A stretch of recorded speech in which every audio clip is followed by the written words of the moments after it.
partir de agora, a Rádio 87 FM Dracena apresenta o programa Novo Tempo, da Igreja Adventista do Sétimo Dia.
Bom dia, prezado ouvinte, que bom que você está conosco mais uma vez. Estamos aqui para acolher nossos irmãos, qualquer que seja a sua denominação, porque estudamos a Palavra de Deus, acima de tudo, a Palavra de Deus.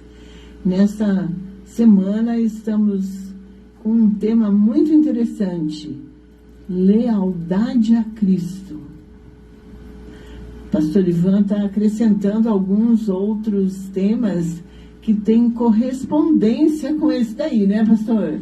Sim, bom dia a todos, que a graça e a paz do nosso Senhor Jesus Cristo permaneçam com todos vocês, com todos nós. De fato, quando nós falamos a respeito de lealdade, nós temos que acrescentar dois atributos que são essenciais, que complementam essa ideia, que é a integridade e a fidelidade, né, que são questões muito próximas, que se complementam, mas existem algumas diferenças que nós vamos comentar aqui. Muito bem, nós estamos iniciando esse programa, desejamos um setembro muito acalorado para cada um de nossos irmãos e suas famílias. Vamos orar para que o Santo Espírito nos use nesta manhã.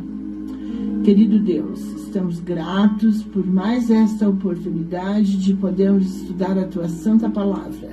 Fica conosco, Senhor, que o Teu Santo Espírito nos conduza, nos ilumine e nos ajude a apresentar a verdade eterna com muita clareza para cada um de nossos ouvintes. Hoje, em nome de Jesus, amém. Amém. Suprema lealdade, quer dizer, acima de tudo, lealdade, né? Lealdade, integridade, fidelidade. Verificando a unidade entre classes sociais e gerações, porque as gerações mais jovens não concordam muito com as mais velhas, né? Então, precisamos nos unir em Jesus, né? Isso daí é uma coisa muito importante. Existe um conflito aí de gerações, mas esse conflito, ele tem que ser... desculpe. Esse conflito, ele tem que ser unânime em Cristo. É aí que nós temos que diferenciar a questão dos desejos humanos, a vontade humana, as interpretações humanas daquilo que é divino, né? Então, nós temos que buscar conhecer a Cristo através da Palavra de Deus, com direção do Espírito Santo, né, observando que nós temos um Pai Celeste, como Jesus mesmo nos ensina, e nesse conjunto da Trindade ou da Triunidade, nós analisarmos, né, as bases de interpretação correta da vida e da espiritualidade, para que nós possamos prosseguir de acordo com aquilo que realmente é bíblico e aquilo que realmente é cultural, é humano, né? Então a gente deve tomar muito cuidado com essas relações e buscar sempre conhecimento e aprendizado, porque a interpretação correta da Bíblia, ela depende muito do conhecimento que você tem. Então, se eu tenho pouco conhecimento, eu tenho grandes chances de fazer interpretações equivocadas a respeito da Bíblia, né? Então, quanto mais conhecimento eu buscar, mais eu vou interpretar da maneira correta. Então, sabe, são questões assim que se Jesus estivesse aqui conosco, né, ele ia dirimir todas essas dúvidas. Sim, mas se Jesus estivesse hoje aqui conosco, ele seria mais questionado do que no tempo dele. Né? Com certeza. Quando ele multiplicasse os pães e peixes, um já ia falar, eu sou vegetariano, não como peixe. O outro ia falar, esse pão tem glúten? Né? Então, os questionamentos, né, eles sempre vão existir, e no mundo da relatividade, né, nós temos mais questionamentos ainda. Né? Então, se Jesus... É por isso que a Bíblia fala que Jesus veio na plenitude do tempo. O que quer dizer isso? Ele veio no tempo certo. Porque se ele viesse antes, ele seria mais rejeitado ainda, nem teria ministério. Né? E se ele viesse depois, ninguém ia parar para ouvir. Né? Então, ele veio no tempo certo. Né? No tempo em que as pessoas estavam buscando compreender, e mesmo assim existiam aqueles que questionavam. E o curioso é, quem questionava? Quem questionava eram os doutores da lei. Né? Esse que questionava. Hoje, né, os doutores da lei, vamos dizer assim, que é os teólogos, né, os doutores da lei, eles questionam menos. Quem questiona mais é o povo. Né? Porque o doutor da lei, ele vai estudar para ver se aquilo é coerente com a verdade, com a interpretação bíblica. Né? O leigo não. O leigo fala, eu vi na internet. Né? Tá tudo certo porque eu vi na internet, eu recebi pelo WhatsApp. Né? Então, o grau de relatividade hoje, ele é muito grande.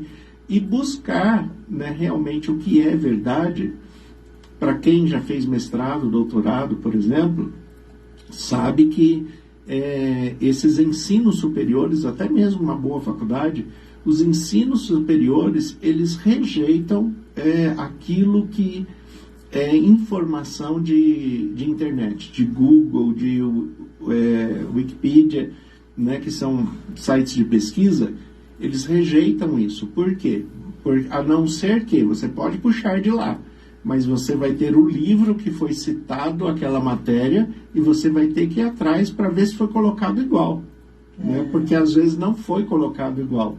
Às vezes teve alguma alteração ali no meio. Porque, na verdade, o sistema da internet aceita tudo. Né? Põe o que quer lá, né?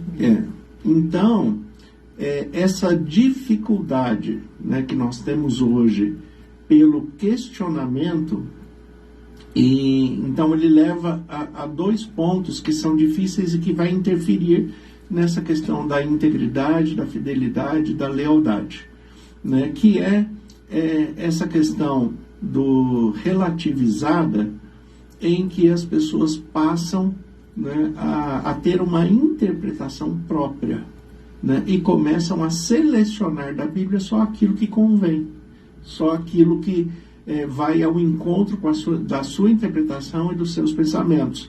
E daí, desta maneira, ele está certo, todo mundo está errado, né, e a interpretação dele passa a ser maior, muitas vezes, do que a própria Bíblia.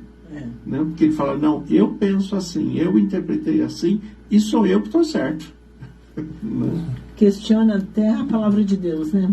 Questiona. E daí, nós temos esse conflito em todos os lugares, seja um lugar eclesiástico ou não, seja dentro de uma igreja ou não.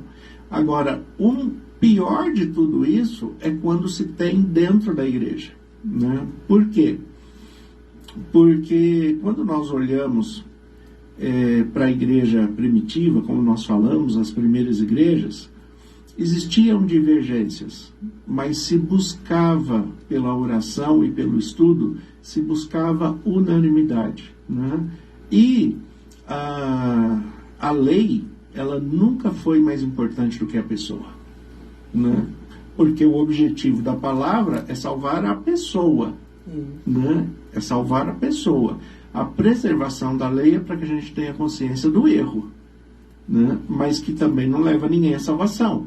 É só para manter a consciência, o parâmetro do que é certo e do que é errado, né? Quando as pessoas começam a colocar a administração, o legalismo acima das pessoas, e com, vamos dizer assim, a desculpa da lealdade, né? Não, eu falo assim porque eu sou leal, né? Então, o que ele vai ser leal na sua administração, né? Mas com relação ao alcance do ser humano, na salvação da pessoa, ele vai ser infiel. Aí entra a infidelidade, né? Então, é difícil, porque Jesus veio para salvar todos nós. A Bíblia diz isso, né? Jesus veio para salvar o mundo inteiro. Deus deu o seu Filho para que o mundo inteiro seja salvo. Sim, e é o que Jesus também ensina, né? Dentro dessa percepção da salvação, em que Deus amou o mundo, que deu o seu Filho, né, para a salvação, nós temos que observar que a salvação, ela é ampla a toda a humanidade. Ela não está restrita a uma denominação. A denominação faz parte da interpretação bíblica e do conhecimento adquirido. Mas a salvação, ela não está atrelada a uma igreja ou a uma denominação. Deus procura adoradores que o adoram em espírito e em verdade, né? São esses, e Jesus ainda frisa, são esses que o Pai procura, né? Adoradores que adoram em espírito e em verdade. Agora, quando começa, né, com uma interpretação que vai segregar, né, que vai excluir, que vai separar, todo mundo está errado, só eu estou certo, né? Então isso gera um problema muito sério com relação ao que é de fato a espiritualidade e o que é levar a pessoa à salvação. Porque quando a pessoa bate o pé que ele está certo em tudo, ele não salva nem o casamento dele. Porque o esposo, o cônjuge, às vezes pensa diferente, né? Pensa diferente. Isso. E nós somos pessoas individuais e únicas, né? E como únicas, temos muito valor para Deus, né? Sim. Cada um tem muito valor. Né? E aí vem a questão que eu sempre falo, né? O que é mais importante, né? É a administração ou a pessoa? É a lei ou a pessoa? Sempre a pessoa. É sempre a pessoa, né? Quantas vezes Jesus quebrou a lei, né, por causa da pessoa? E depois ele dá até o exemplo lá do animal, que se o seu animal cair no barranco, né, você não vai retirar por causa da lei, né? Claro que você vai puxar, né? E se você vai salvar um animal quebrando a lei, você não vai salvar uma pessoa, né? Porque a pessoa para Deus é muito mais importante. Muito mais importante. É isso mesmo, né? Então, na lealdade, Paulo, né, que é o apóstolo de Efésios, que nós estamos estudando, ele tentou, assim, defender as questões estruturais das gerações, né? Gerações que se conflitam, os jovens pensam diferentes, têm menos experiência que os mais idosos, e os mais idosos que têm mais experiência, eles têm que ter uma parcela muito grande de paciência. Sim, porque também nós vivemos um tempo muito curioso e estranho. Porque o que acontece? Nós temos um conflito de gerações, onde a pessoa de mais idade tem mais experiência, mas ela tem menos conhecimento. Exatamente. Né? A pessoa mais nova, ela tem muito mais conhecimento, mas não tem maturidade. Né? Então, se os dois se complementassem, ficaria perfeito. Mas daí, aquele que tem mais conhecimento rejeita a sabedoria do experiente. Né? E o experiente também, né, não se volta para o outro, até porque o outro não permite. Né? Esses dias eu vi um desenho bastante interessante, né? Qual a dificuldade de amar o próximo? A dificuldade de amar o próximo muitas vezes é o próprio próximo, né? Que não se permite ser amado, que não se permite ser cuidado, porque ele tem a sua interpretação de vida e dentro do conhecimento adquirido, ele fala, não, eu já conheço muito mais do que o outro, né? Mas o conhecimento sem sabedoria, né? Sem uma boa maturidade, ele é muito mais prejudicial do que não ter o conhecimento. E aí a pessoa se isola, né? E quando ela se isola, ela dificulta realmente adquirir o conhecimento, né? Então, Paulo, ele não defendeu a escravidão, ele falou que as pessoas deveriam ter uma abordagem no Senhor. Para Sim. Deus, tanto faz ser servo, hoje nós diríamos empregado e patrão, né? Servo livre, né? Que é a expressão que Paulo ele usa, né? Mas para Deus todos são iguais, né? Todos têm necessidade. Paulo faz algumas analogias que são muito pertinentes ao seu tempo.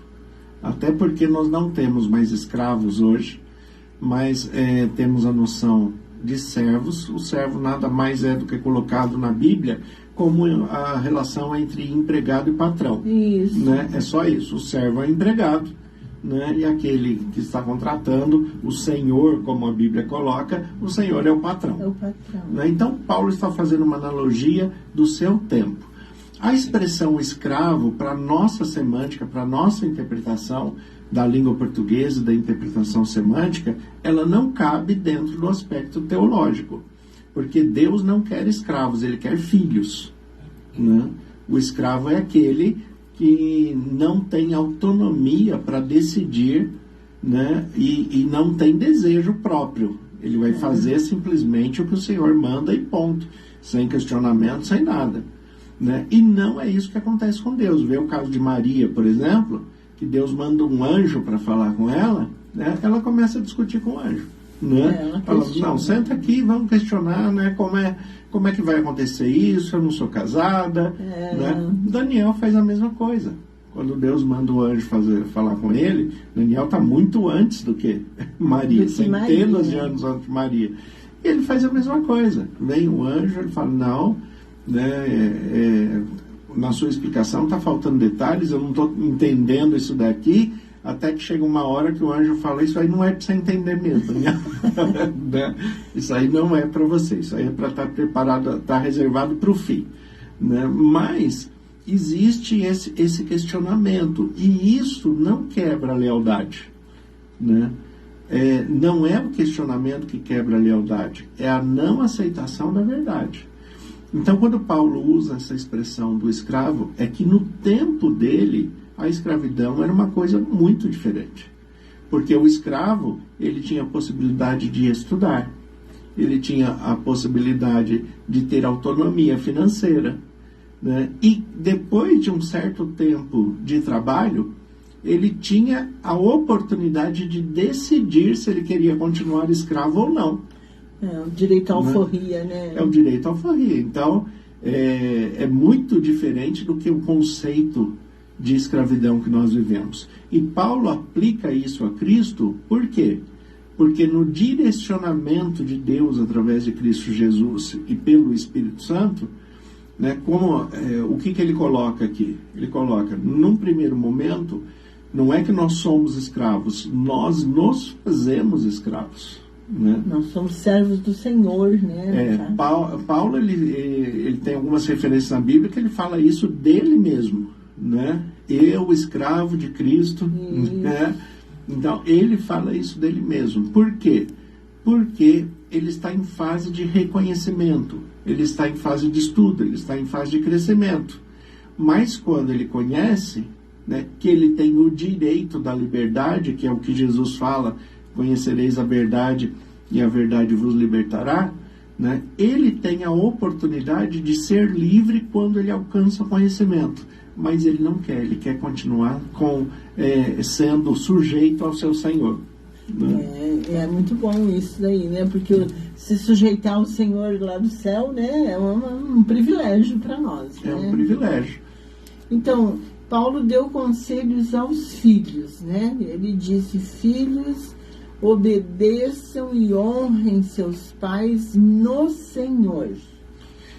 Sim, e daí vem a questão da lealdade. Né? E o que é a honra? A honra é uma retribuição conforme aquilo que foi oferecido. Né? Retribua conforme foi oferecido. Um soldado que ganha uma medalha de honra ao mérito, ele está sendo reconhecido pelo que ele fez, pelo trabalho que ele fez. Então, honrar pai e mãe é tratá-lo de uma maneira que equivale a tudo aquilo que o pai e a mãe fez pelo seu filho.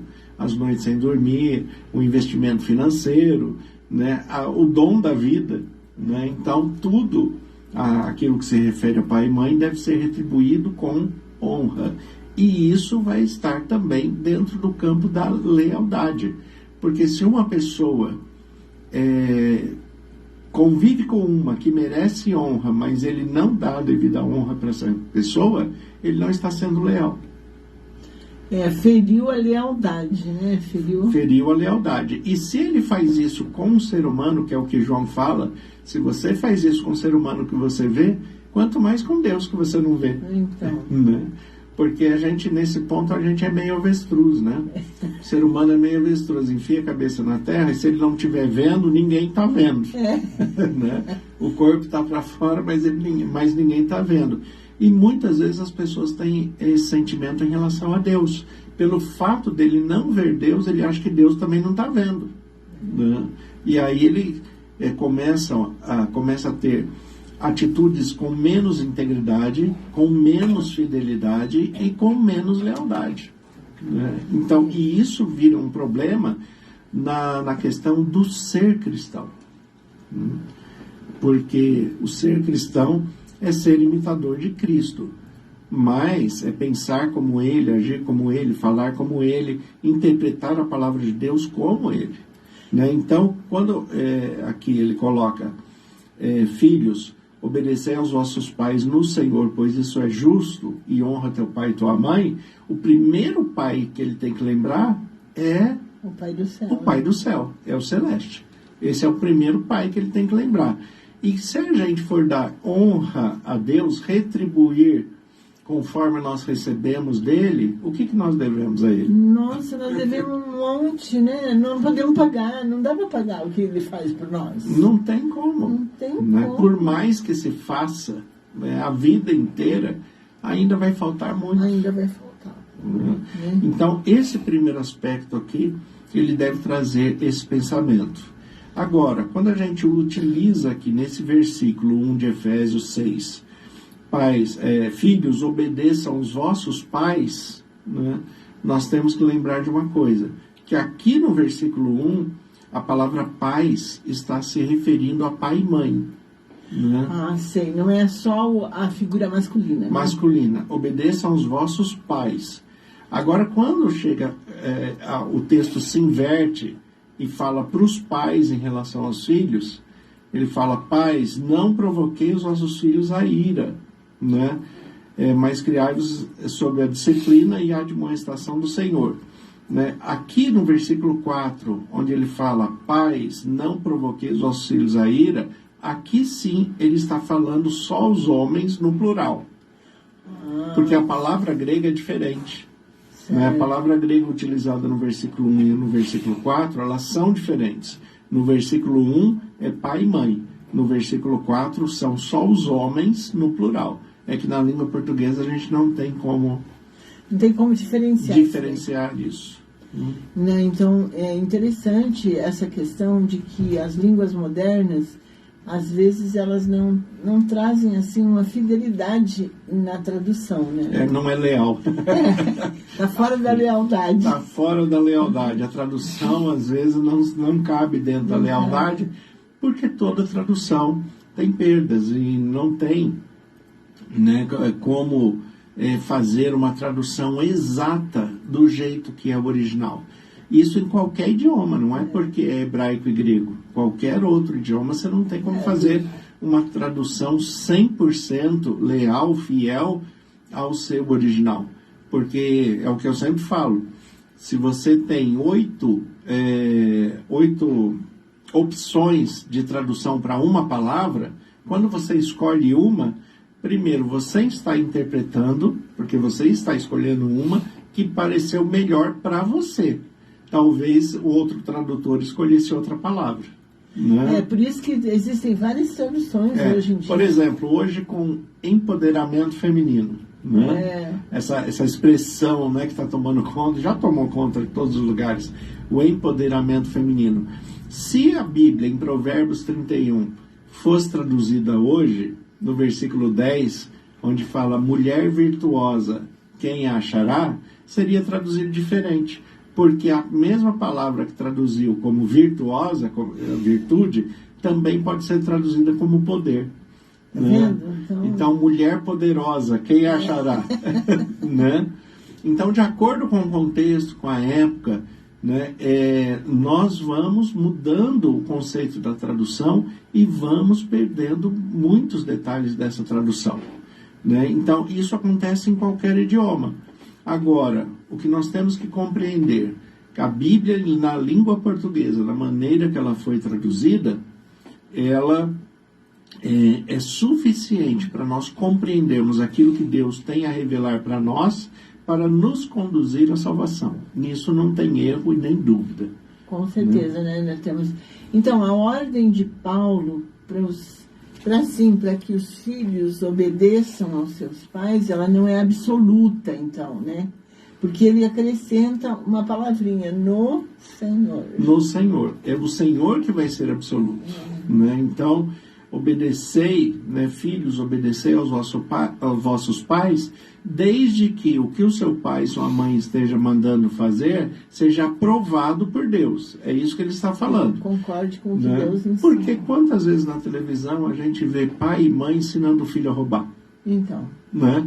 Entrando numa loja e fala para o filho pegar um brinquedo e colocar dentro dos shorts, embaixo da blusa, né? Então, é disso que o apóstolo Paulo está colocando aqui. Obedeçam aos seus pais, mas obedeçam naquilo que o Senhor aprova. Né? Não vai cometer erros, né? Muitos erros graves como esse, por exemplo. O pai e a mãe levar o filho a ser ensinado a roubar. Né? Não faça isso porque isso não vai ser aprovado por Deus. E se um filho desobedecer ao seu pai naquilo que Deus não aprova, ele está fazendo certo. Exatamente. Pode até... eu vi alguns casos, né, quando eu estudei nos internatos da Igreja Adventista, de pessoas jovens que se tornavam cristãos. Vinham de uma religião não cristã e se tornavam cristãos e eram expulsos de casa. Sim. Acontece muito. Aí sempre tinha um lugarzinho no colégio, no internato, para a pessoa ser acolhida, né? Até se tornar maior de idade e poder tocar a sua vida sozinha. Seguir a vida. Né?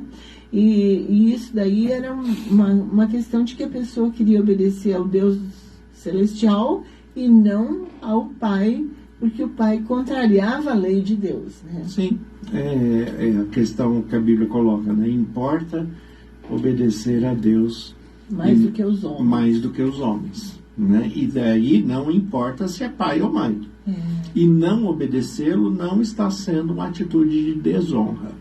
Né? Então, é isso que o Paulo está falando. Obedeçam, sejam obedientes, sim, mas naquilo que Deus aprova, naquilo que Jesus ensina.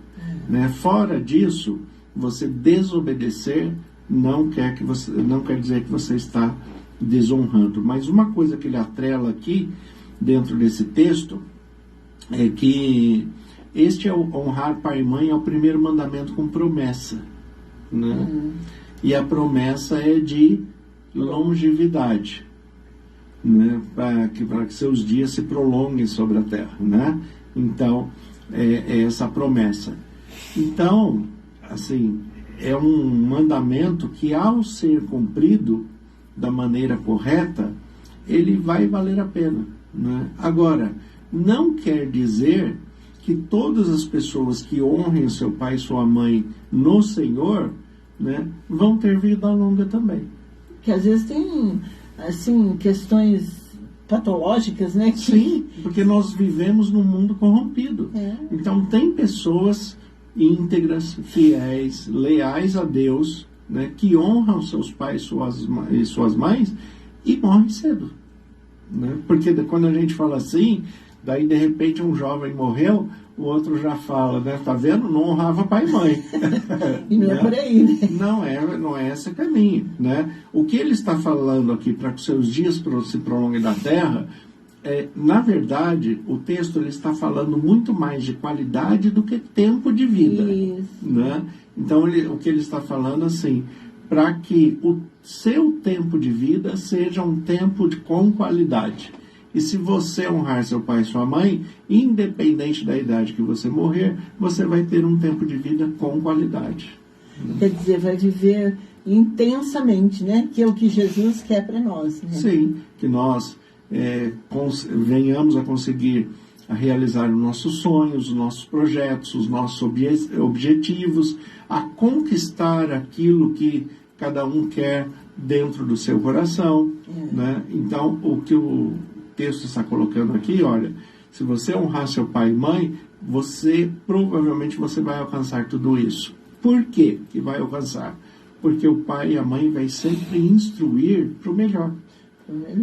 Para o melhor, vai por esse caminho, não deixe de estudar, né? Siga por aqui. Ele sempre vai instruir para o melhor. Então, se eu obedecer naquilo que é justo ao Senhor, além de eu estar obedecendo pai e mãe, eu estou obedecendo ao Senhor. E aí, o tempo de vida que essa pessoa tiver vai ser um tempo de qualidade. Então, essas considerações, o que acontece? Elas reforçam a importância das relações familiares, né? Sim, exatamente. É por isso que quando ele inverte o texto, que fala do conselho aos filhos, né, onde ele fala pais, né, o conselho aos pais, né, que ele coloca, vós pais, não provoquei os vossos filhos a ira. O que acontece é que as pessoas que provocam demais os seus filhos com palavras agressivas, com palavras negativas, né? Elas mexem tanto com a estrutura emocional e psicológica desse filho que está sendo formado, que muitas vezes elas perdem a perspectiva, elas perdem o ânimo, elas perdem os objetivos, né? Elas passam a ser pessoas com sentimentos amargos, com sentimentos fechados, né? Então, quando o texto coloca aqui, pais, tomem cuidado, né? Não provoque seu filho a ira. O Salmo 2, por exemplo, fala para os pais assim, beije seu filho para que ele não se irrite. Né? Beije seu filho para que ele não se irrite. Tem filho que não gosta de beijo. Né? Mas o que o Salmo 2 está falando é, observe seu filho, veja como é a relação de carinho com ele, né? E transmita o carinho que ele precisa. Porque senão, se ele não desenvolver afetividade por você, você vai ter um problema para frente. Né? E ele também vai ter, porque ele vai ter traumas, ele vai ter questões pessoais que vão ser difíceis de lidar com a vida. Então, não cause traumas no seu filho nesse aspecto, né? Veja a linguagem do amor que ele recebe e tente transmitir esse amor para ele na linguagem dele, não na que você quer dar, mas na dele receber, né? E faça isso, né, para que você possa criá-lo. Quando você criou o vínculo de afetividade com o filho, daí sim, você vai corrigir, você vai disciplinar quando for preciso, você vai orientar e ele vai aceitar essa orientação, porque ele criou o vínculo afetivo. Então, nesse sentido, pastor, nós pais, né, eu sou mãe, eu tenho que aceitar que eu sou imperfeita, né? E sim, que eu tenho que buscar um vínculo de tal forma que eu atinja o caráter da minha filha, né? Sim, que atinja o caráter e para o bem, né? Porque atingir de qualquer jeito vai atingir. Sim, mas às vezes atinge por mal também. Às né? vezes atinge por mal. É aquela frase, né? Eu não sou totalmente inútil, ainda sirvo de mau exemplo. Então não deve ser desse jeito. Mas o que Paulo está colocando aqui, o que a Bíblia coloca a todo tempo, é que nós estamos destacando a pessoa de Paulo, porque foi o apóstolo Paulo quem escreveu Efésios, a carta à igreja de Éfeso, né, que é aos Efésios. Mas em toda a Bíblia, como revelação divina, nós temos esse aspecto do cuidado dos pais com relação aos filhos, porque os pais já são adultos, os filhos estão se estruturando. Um dos maiores problemas que nós temos hoje nessa relação pai e filho é o fato dos pais deixarem os filhos de 3, 4 anos de idade, 5 anos de idade, escolherem tudo o que querem. Né? Isso não é uma boa referência. Isso não é educação. E esse filho vai ter problema quando crescer. Por quê? Porque uma criança de 4, 5, 6 anos, ela ainda não tem elementos formados suficientes para ter discernimento entre o que é certo e o que é errado. E quem vai transmitir princípios e valores para ele são os pais. Agora, se os pais são aqueles pais assim, olha, não, ele escolhe a roupa dele. Ele vai, né, eu vou chamar ele para ir para algum lugar, se ele não quiser, ele não vai. Né? Eu não vou ensinar princípio religioso para ele. Quando ele crescer, se ele quiser seguir a Deus, ele que procure. Né? Então, isso, né, vai trazer uma falha de criação, de formação nessa criança tão grande, que quando ela for adulta, ela vai ser um adulto completamente perdido. Não sabe para que lugar vai. Porque a criança pede orientação, né? Sim, por isso que é criança. Por isso que é criança. Exige orientação. Exige, né? Quer que os pais deem a coordenada para ele, né? Sim. Então, é interessante a gente estudar a Bíblia nessa profundidade, sabendo como que foi escrita no original, né?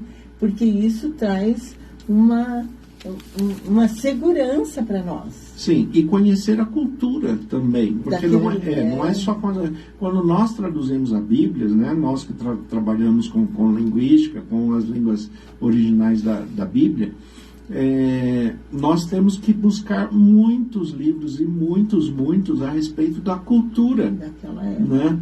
Por quê? Porque o estudo de qualquer profissão, mas o estudo teológico, né, você tem que buscar da mesma maneira que você busca a compreensão de um tema na Bíblia. Não existe um tema na Bíblia que você tenha um capítulo dentro de um livro onde você tem todas as respostas e todas as orientações sobre um determinado assunto. Né? A Bíblia não é romance, né? Não é romance, né? E ela não é uma bula também. Não é bula, que traz todos os detalhes. Não, ela não é assim. Então porque a revelação da Bíblia ela é progressiva e cumulativa. Isso. Né? Então você pega em Gênesis, por exemplo, você quer tratar do assunto família, daí você vai em Gênesis, você vê Deus instituindo a família, você vê o problema do pecado que corrompeu o ser humano, você vê as leis que foram colocadas em Levítico, as mais importantes que foram reforçadas em Deuteronômio. Daí você tem a aplicação dessas leis em Josué. Né? E assim você vai caminhando na Bíblia e cada livro da Bíblia vai te apresentando um detalhe que vai agregar aquela situação. Como diz o texto de Isaías, é um pouco aqui, um pouco ali, né? E você vai juntando as informações. O estudo teológico é assim também. Às vezes eu transmito uma informação para uma pessoa que me pergunta sobre uma determinada questão bíblica, eu transmito a informação, a pessoa fala, mas em que livro que está isso? Né? Normalmente quem é da academia ele já pede a referência literária. Né? Mas em que livro que está isso? Daí eu falo, bom, se você quiser saber os livros que estão isso aqui, eu vou te dar pelo menos 8, né? Porque você vai pegar um pouco de informação de cada um para poder montar o todo, porque você não tem as informações num livro só. Né? Então, quando nós estudamos a Bíblia, nós temos que estudar muito a cultura hebreia, a cultura israelita, ver como foi o andamento e a revelação de Deus ao longo dos séculos, estudar as religiões e a humanidade pagã também, né, para a gente compreender, né, o que é esta interpretação correta dentro do que foi escrito na sua época, dentro daquilo do que realmente significa, que é o que eu falei. Paulo está usando a figura, né, a analogia do servo, mas essa analogia que ele está usando é de um escravo da cultura dele, não é da escravidão que houve no Brasil. Exatamente. É um escravo da cultura dele. Então, se eu não sei que um escravo da cultura dele tem direito ao estudo, tem direito à formação, tem direito a uma profissão, tem direito a um salário, né? Então, na verdade, o que ele chama de escravo é um funcionário. Funcionário que hoje tem a lei aí para reger, né? A única diferença que tem, vamos dizer, nessa escravidão, o escravo no tempo de Paulo basicamente era um funcionário mesmo, com todos os direitos, né? O único direito que ele não tinha, e aí porque ele é chamado de escravo, era de quem vai ser o seu senhor, porque ele era comprado. Sei, tinha o direito de propriedade. De propriedade, né? Ele era comprado, então ele não podia escolher quem era o senhor. Agora, quem comprou tinha que cuidar, né? Tinha que cuidar e oferecer tudo de melhor para ele. Por quê? Porque ele ia passar um tempo como escravo e depois ele ia decidir se ele queria continuar com aquele senhor ou não. E eles eram tão bem tratados que a maioria decidia ficar com o Senhor. Como Deus, né, que não trata ninguém com parcialidade, né? Exatamente. Todos são iguais diante de Deus, iguais no sentido de receber os cuidados, de ter acesso a Deus, de Deus conhecer as suas necessidades, né? Agora, as limitações de diferença que se faz, não é Deus que está fazendo com o ser humano, é o ser humano que faz entre si com relação a Deus. Né? Então, o próprio ser humano que coloca diferenças, não é Deus que está colocando diferenças. Exatamente. Deus não trata ninguém com parcialidade, né? Não. Sempre é imparcial.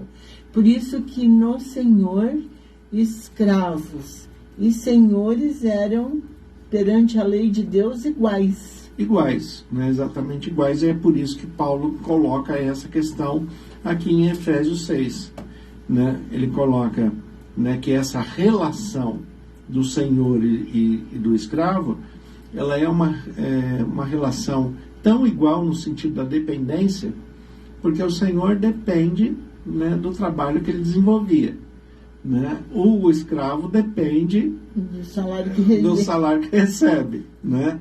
Então, todos, né, e vivemos assim até hoje, vivemos num sistema de interdependência. Até o dinheiro que é tão valorizado e tão buscado pelo ser humano, na verdade, Deus fez com que o dinheiro se tornasse algo que viesse a unir o ser humano, porque aquilo que o outro precisa está na minha mão. E aquilo que eu preciso está na mão de outro. Exatamente. Se eu bato o carro, eu tenho que levar para o funileiro e o funileiro vai viver daquele dinheiro que eu vou despender para ele corrigir meu carro, né? Sim, exatamente. Então, o dinheiro que ele precisa está na nossa mão. E tudo é assim. E nós também. O que precisamos está na mão de outro. E a gente cria um sistema de interdependência. E desta maneira existe uma equalização, né? Nessa equidade, né, onde todos vão ser igual diante de Deus. Exatamente. Que importante a gente estudar isso, né? Importante mesmo, né? Então, os escravos, eles são escravos, acima de tudo, de Cristo, né? De Cristo. Por quê? E daí vem a analogia que Paulo está fazendo do seu tempo de escravidão. O que ele está fazendo como escravos de Cristo? Foi dado conhecimento? Foi dado a verdade? A verdade liberta. Então, agora que você é livre para escolher. Você quer andar com Cristo ou não? Você é livre para escolher. Nem isso Deus obriga. Né? Deus respeita a decisão da pessoa. Deus respeita a decisão. E aquele que decidir andar sem Deus e longe de Cristo? Deus vai fazer o que com ele? Nada. Deus não vai castigá-lo. Deus não vai oprimi-lo. Deus não vai colocar uma doença nele, como as pessoas pensam, né? Deus não vai fazer ele morrer de um acidente ou ficar com uma sequela grave de acidente. Deus não vai fazer nada disso. Deus vai continuar cuidando dele do mesmo jeito, oferecendo a oportunidade de reconciliação e de vida eterna até o último dia de fôlego dele. Na realidade, nós escolhemos o nosso futuro, né? Sim, nós escolhemos. E temos a oportunidade de escolhermos se queremos Deus como Senhor ou não. Isso. Né? Se queremos o senhorio de Jesus Cristo na nossa vida ou não. Agora, nós temos que lembrar que Jesus, para ser Salvador, ele tem que ser Senhor. Porque tem muita gente querendo só o Salvador. Né? Só o Salvador. E nem é um Salvador para a eternidade. Ele quer um Salvador para hoje, né? Para salvar ele da dívida, para salvar ele da doença, para salvar do casamento falindo, né? Então, para salvar o filho das drogas, ou ele mesmo das drogas, muitas vezes é o pai que é drogado, né? Ou a mãe. Então, até a salvação que eles estão pedindo é uma salvação do imediatismo humano, não é algo projetado para a vida eterna. E a proposta de Deus em Jesus, ali em João 10, versículo 10, quando Jesus fala, eu vim para que tenham vida e vida em abundância. Jesus está falando da nossa vida aqui e a extensão dela na eternidade. Mas aqui nós já temos que ter qualidade de vida. Agora, isso vai depender se eu vou seguir as orientações bíblicas que Deus deixou ou não. Porque às vezes eu escolho coisas que Deus não permitiu, né? Mas que pena, né? O tema é tão extenso, tão bonito, tão profundo, e nós estamos esgotando o nosso tempo, né? Então, 1 hora de programa, acho que qualquer dia a gente vai passar para 3 horas. Porque é muito extenso o tema, né? O tema é muito profundo. Sim. E a gente não consegue esgotar todas as suas nuances, né? Não, são muitos detalhes, mas o detalhe do foco principal, né, de hoje, em todas essas questões, você é livre pela verdade de Cristo para aceitá-lo como Senhor. Você vai se fazer escravo, você vai se fazer servo, se você quiser seguir as orientações. Agora, uma coisa eu posso garantir, né, que a melhor coisa que existe para o ser humano é ele ser servo de Cristo. Porque é o que a palavra de Deus diz. Eu já fui moço, hoje sou velho, mas nunca vi injusto desamparado, nem a sua descendência mendigar o pão.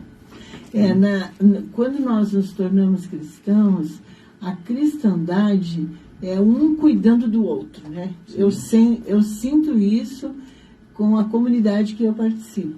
Sim. Nós precisamos uns cuidar dos outros, seja pela oração, seja até pela parte financeira, que às vezes a gente precisa também. Né? Exatamente. Muito bem, nós agradecemos a sua audiência, desejamos uma semana cheia de bênçãos. E agora vamos orar, né, pastor? O pastor pode orar conosco? Vamos falar com Deus. Senhor, nosso Deus e Pai, nós te agradecemos pela tua palavra que é viva e eficaz. Te agradecemos pelas orientações que o Senhor nos dá todos os dias. Pedimos que esse estudo fique gravado em nossas mentes e corações e que nós sigamos e venhamos a pautar a nossa vida na tua palavra segundo os teus propósitos. Amém. Que o Senhor nos dê um dia e uma semana abençoada na tua presença. Como ministro do Evangelho, em nome de Jesus, eu peço as tuas bênçãos sobre cada irmão e irmã que nos acompanhou, cada família por eles representada. Nós te agradecemos e oramos em nome de Jesus. Amém. Amém. Deus abençoe a todos. Boa semana em nome de Jesus. A Rádio 87 FM Dracena apresentou o programa Novo Tempo, da Igreja Adventista do Sétimo Dia.